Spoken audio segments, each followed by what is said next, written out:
One of the beautiful things about Youth Sundays is that I get to give shameless plugs for what's going on in the youth ministries. I want to let you guys know, if you have a student that's going to be in 6th through 12th, entering into 6th or all the way up through 12th grade this fall, we do have our youth ministries kickoff this Wednesday evening at 6 o'clock. We're going to talk about, for the kids, we're going to give them games and fun activities and lots of food to eat. And for parents, we're going to have a time where you can find out about where we're going with the youth ministry this year, how you can make sure that you get all the correct information about what's going on each week, and that we can get the contact information. We also want to just give you an information, like the calendar and what we're going to be doing, and even start to prepare you for what our summer trips and activities are going to be next summer. Now, what's interesting is I think before we can really get into where we're going with the summer or next year and the school year and where we're even going to go this fall, it's good to know where we've been. You've probably heard that. It's hard to know where you're going unless you know where you've come from. And so I think it's fair that we talk a little bit about what we did this last summer. Growing up, it seemed that upon the return to school each fall, I would run into friends and teachers that I hadn't seen since the previous year. There's teachers trying to get to know all the new kids. And one of the most common questions that kids asked each other, that teachers asked the kids, and even kids would get up and share about, was that question of, what did you do this summer? How did you spend your summer months? And, that question is often met by students talking about various family vacations or stories about summer sports and activities that they were involved in. And one of the things that I noticed, though, is that as I got older and as less and less students played summer sports, as more and more kids got involved in other stuff, throughout the summer, I'd get back, and for some reason it was the same. The kids would answer that question the same way that they answer parents' questions every day about, what did you do at school today? Nothing. What did you learn? Nothing. What was it like? It was boring. And people would talk about summer like that. And I started to realize, like a lot of people, they'd say, what'd you do this summer? Oh, not much. Oh, yeah? How'd you spend your time? Well, I just kind of hung out. And I realized that in some ways, I shared some of those same sentiments. If I wasn't playing baseball, the rest of my summer oftentimes seemed boring, or if I wasn't off doing something. And then I went on my first mission trip. Our youth ministry at the church that I grew up at took a mission trip that summer, and we actually stayed in Omaha, and we went down to what is now the Bridge Church at about 32nd and Lake Street. It was an outreach ministry at the time. We spent our days working with kids in the morning, doing vacation Bible school for the kids that were living in what used to be the projects across the street and what is now Salem Baptist Church. And then in the afternoon, we spent our afternoons painting the bar that existed right behind the area, the place that we were staying. And I remember being so excited about that because I got to say, when my friends asked me what I did this summer, I'm going to tell them I got to paint a bar for Jesus. I had a story to tell, and I was excited about it. This summer, a lot of our youth picked up some stories to tell. We took 2 mission trips. Our high school youth went to Erie, Pennsylvania in early July, and we took 48 youth and leaders, and we joined up with 346 other kids and leaders from 8 different states, most of which were further east and further north than us. A couple weeks, we spent the week doing home repair and building wheelchair ramps, painting houses, working on decks, and doing all kinds of different stuff. A couple weeks later, and actually what was just a couple of weeks ago then, our middle school students, we took 15 middle school students and 5 adults up to Minneapolis, St. Paul area for a week of serving other students and kids. And we spent a lot of that time doing day camps, working with social service organizations, packing meals for an organization called Kids Against Hunger, where those meals are going to be sent all over the world. And during both of those trips, the main theme focused around the question that I think is a good question for all of us to consider. What do you stand for? Each day we looked at a different story of Jesus' interaction with his disciples and the people that he encountered, and we focused on a different question that he asked.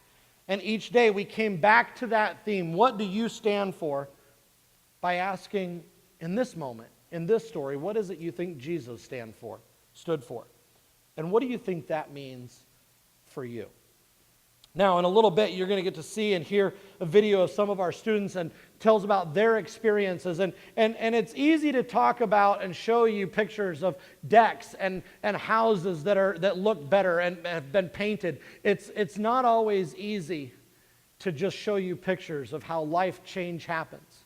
And so what I want to do today is I want to talk to you and give you in about 15 or 20 minutes the best example of I can by running you through an entire week of the questions and the themes and the program that our students faced and the things that they were challenged to think about. Because when we go and we change houses and neighborhoods, our kids are also changed by the things that they do and the things that they experience. They say that the best teachers are not necessarily the ones who give us the right answers, but the ones who ask us the right questions. And it's not always that there's even a right answer to a question, but it's more important that we are considering and thinking about the question itself. Now, Jesus was a rabbi. That meant teacher. One of the best ways that Jesus taught was by asking his disciples questions in the midst of the things that were going on. Whether he was asking them a question about how you respond to this or why do you understand it this way, Jesus asked questions that challenged his disciples and the other people that he encountered to think about how they would respond. And each day during the trip, we looked at a different question, beginning with, what do you stand for?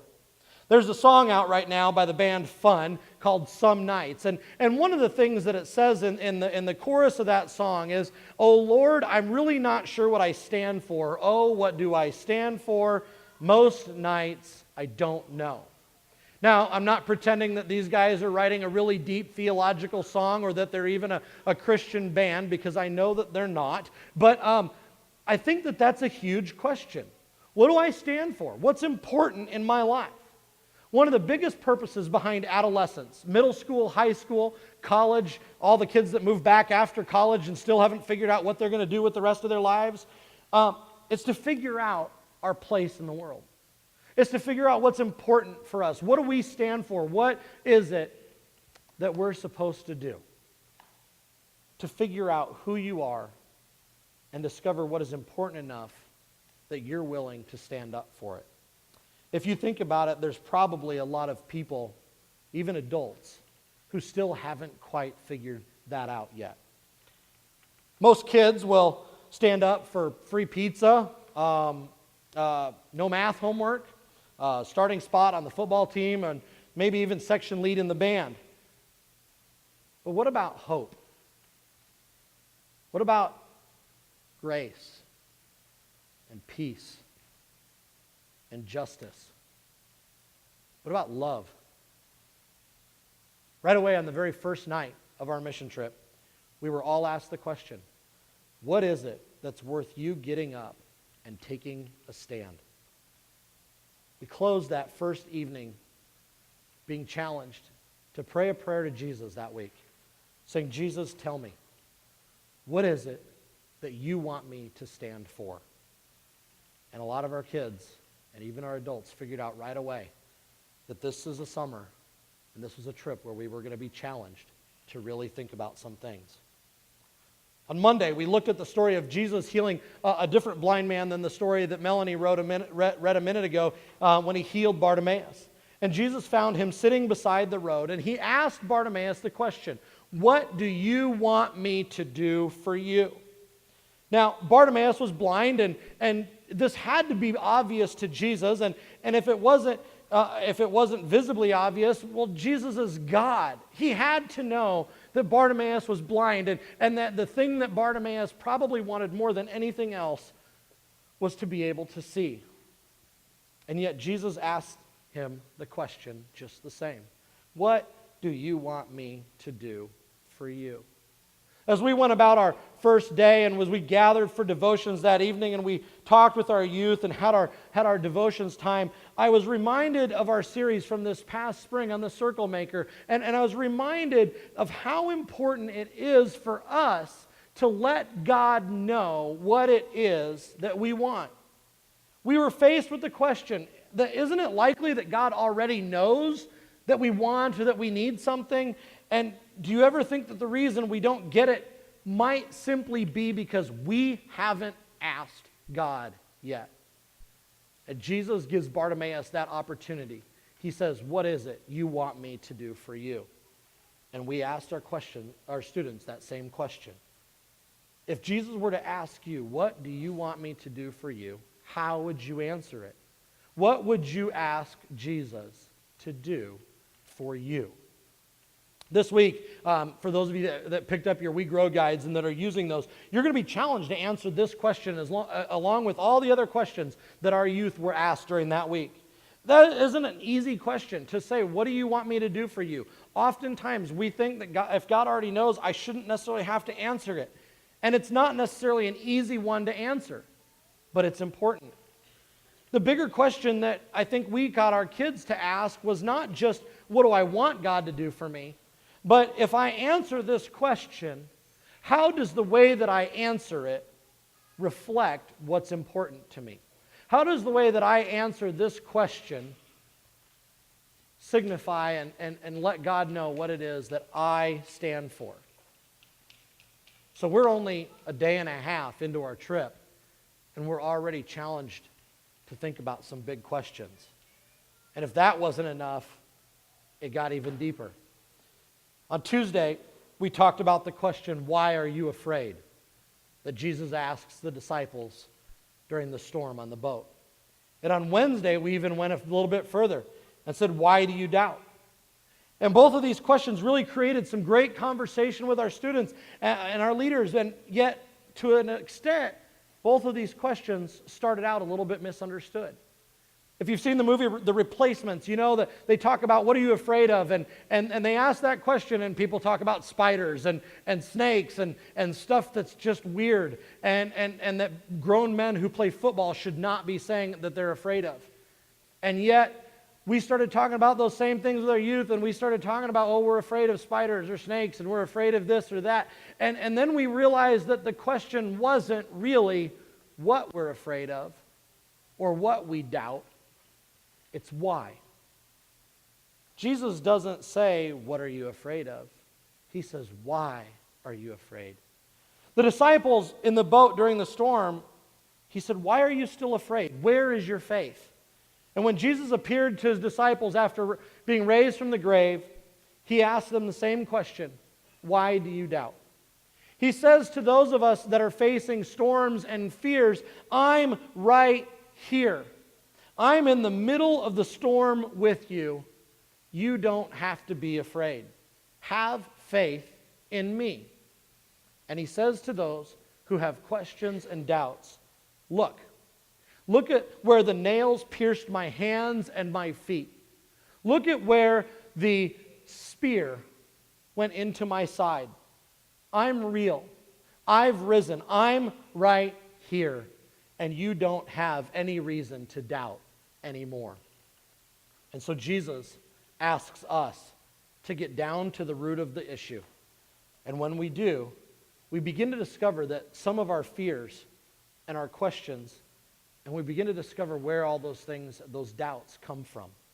And by discovering those roots, we were challenged and encouraged to move beyond our fear and beyond our doubt to faith and strength and conviction. Now, often the second to last night of the mission trip, there's a big question or a big challenge that's pushed to the kids. It's kind of that climax of the week. We've been building up to it. We've been asking questions, and the youth often refer to it affectionately as cry night, because it's that night that everything kind of comes to a head. It's the moment where the youth are challenged to make a decision about their lives, about who God is, and about what are we going to be going forward. This year, as the last night, as we walked in for our worship that evening and the program that evening, we were each given a brightly colored, a neon Band-Aid. And each of us was challenged to think about a hurt or a pain or about a sickness or about something that just wasn't right in our lives.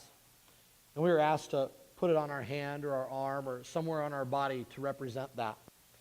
And that night we heard the story of Jesus healing the lame man at the pool of Bethesda. And in the story, when Jesus meets the man lying on the mat, Jesus asks the man a question. Do you want to get well? Now, if you know me, you know that I have a tendency to be a little bit sarcastic from time to time, and I put myself into that question. Do I want to get well? And I have to admit, if I was the man laying on the pool or laying on a mat next to the pool, and Jesus came and asked me that question, and my smart aleck response would be to say, I kind of enjoy laying here. Every once in a while somebody brings me food, and the water's really pretty to watch when it gets stirred up. So I think I'll just hang out here. Of course I want to get better. Don't you see I can't walk? I have to imagine, maybe just for a minute, that that's what was going through the man's mind. It's an obvious question. Do you want to get well? To somebody who is sick, the answer is absolutely. I hate being sick. I don't like this. I don't want to do this anymore. I don't want to be sick. I want to be better. And during the day, though, we looked at a question, or actually another passage, where Jesus says, I have come not to call those who think they are righteous, but those who know they are sinners. And all of a sudden, that passage and that question, do you want to get well, started to make sense. Because you see, I think a lot of times we don't realize that we're sick. Whatever it is that Band-Aid is covered, it's hidden. We don't see that hurt or that pain anymore. Or we don't see the sin that we've covered up with so many other things. And a lot of times we think that we're righteous. And we miss out on the fact that we are sinners, that we are broken, that we are sick. And so in that moment, we were challenged. Take off the Band-Aid. To realize that we have a hurt and to realize that we have a pain. To realize that we have something in our lives that's just simply not right. And we were challenged and given the opportunity to take that Band-Aid that represented that thing and to go take it and put it on the cross. To give it to Jesus so that we could stand up for being healthy. We were asked the question, will you give Jesus the Band-Aid and let him heal whatever it is that you're covering? Give him the things that he died for in the first place to take away from you. And the week didn't quite end there. We still had one more day, one more question to answer, one more opportunity to discover what it is that we stand for. Now, often at the end of summer camps and mission trips, kids are so excited. They're like, I'm going to go home and I'm going to tell everybody I know about Jesus, and I'm going to talk about what I did this summer, and I'm going to be so excited about it. And then they come back and they go back to their way of life, and before you know it, everything has gone back to being the same. The high is gone, the experience is kind of worn off, and we tend to get wrapped back up into our way of life. And this year, we approached it with a different question. Do you see anything? A few minutes ago, Melanie read the story of Jesus healing the blind man at Bethsaida. And in the story, Jesus uses his spit to heal the man of his blindness. And when he did, he asked him the question, do you see anything? The man talked about how everything was blurry, and although he knew what he was looking at, he just didn't quite see it clearly or correctly. And so Jesus put his spit-covered hands on the man's eyes again and completely restored his sight. This summer on our middle school mission trip, I worked with a group of kids in 2nd and 3rd grade at Urban Ventures in Minneapolis. It's an organization that's much like Hope Center for Kids here in Omaha. And on Tuesday of that week, every Tuesday, the 2nd and 3rd grade class would go on a field trip or go do an activity. And we were supposed to go swimming and to a park with the kids. And I was really excited about it. Each of us that were working with that group were given a buddy, and my buddy was Kevin, and Tuesday was Kevin's birthday, and we also learned that Tuesday was going to be Kevin's last day with the program for the summer because he had some other stuff going on with his family, and he wasn't going to be able to be there the rest of the week and finish out. And so I was really excited about spending time with Kevin and hanging out with him and really trying to make an impact on his life. And then we found out, because it was rainy and because it had been cloudy and it wasn't supposed to be a really great day, that we weren't going to go to the park and the pool. We were going to go to a movie instead. I got to tell you, I kind of got down in the dumps about that. We went to the movie and we hung out, but I remember saying to my crew on the way out the door, I'm not really sure that I'm excited about this. I'm not really sure that going to a movie is really the best way for us to spend our mission trip time and our energy. And I mean, can't we stay here? And maybe there's something that we could be doing to help them clean up or get ready or have fun for this week. And maybe there's something we should be doing back here instead of just going and sitting in a movie. But we went. And I was sitting there, and Kevin was sitting next to me. And about halfway through the movie, God opened my eyes. See, about halfway through the movie, I'm sitting there, and I mean, this was the nastiest, oldest movie theater you've ever been in. And these kids are all staring at the screen. My chair, I'm almost falling out of my chair because it's crooked and broke. And Kevin reached his hand underneath my arm, and he just put his hand on my forearm, and he kind of started playing with my arm, and I looked over, and I saw he's just looking up at me. And then he started reaching for my hand, and he holds my hand, and then he put his head on my shoulder, and he put his other arm around me. And he wrapped himself up, and he just sat there, snuggled up against me for the rest of the movie. And I got to say, in that moment, Jesus spit in my eyes. I was reminded that God doesn't often care whether we know all of the answers, whether we have everything figured out. It's not about how well we use tools or paint houses, or even if we can color inside the lines and if we're doing something that we think is right and useful. God asks us to be present in the lives of those that He loves and that He cares about. To just show up. My eyes were opened. And as I talked to our high school students and our middle school students that had gone on those trips, I began to realize that a lot of them, they had their eyes opened as well.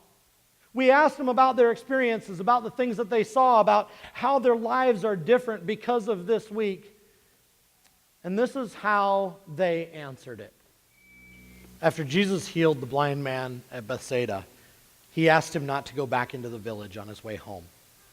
It's likely that the man had been living in that village. That's where Jesus found him and healed him. And Jesus, for some reason, didn't want him to go back there. So He said to avoid returning to that village on your way back home. And I think the meeting might have to do something with recognizing the change that takes place in our lives when we ask the questions, what do you stand for? Why are you afraid? Why do you still doubt?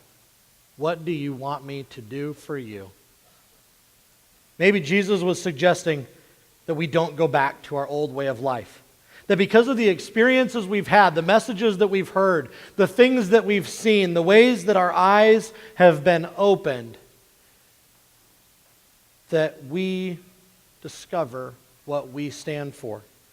And that when we return to our homes, we live lives differently. We don't stop standing for Jesus, and we make a difference in the lives of everyone we meet. And so as we talk about going back to school and what we did this summer, my challenge to all of you, whether you went on a mission trip for a whole week to Belize or to Erie or to Minneapolis, or whether you just showed up last week and served for a few hours, the change that you experienced, the things that you saw, are something that you take now into your summer. That when you show up in church on Sunday morning, that you don't leave the same as you were when you came. That you don't go back to the village, that instead you go back and live life differently, with eyes opened, seeing things clearly. And that you do so because of who Jesus is and what he's done for you. Let's pray.